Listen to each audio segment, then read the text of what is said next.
විශේෂයෙන් අර මිහින්තලයේ ඉන්න වනචාරියා.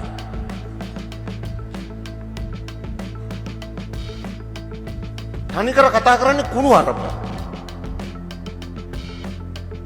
ඒගොල්ලෝ හිතන් ඉන්නේ අධ්‍යාපන පරිවර්තනයක් කියන්නේ කුණු හරපයක් කියලා. අගමැතිතුමියට බනින කුණු හරපේ.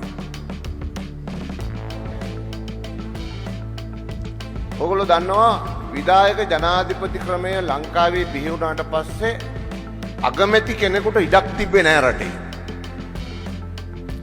අගමැතිලා ගැන ගොඩක් කතා කරලා තියෙන්නේ විධායක ජනාධිපති බිහි වෙන්න කලින්.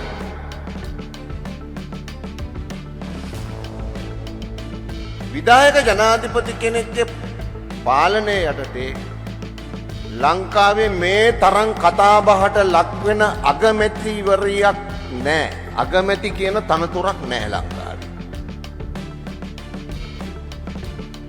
මේ තරම් වැඩවලට සම්බන්ධ වෙන මේ තරම් සක්‍රිය ක්‍රියාත්මක සෑම සියලු ශේෂයකම විධායක ජනාධිපති කෙනෙක් යටතේ අගමැති කියන නාමයට තනතුරට ඉඩක් තිබිලම නැහැ.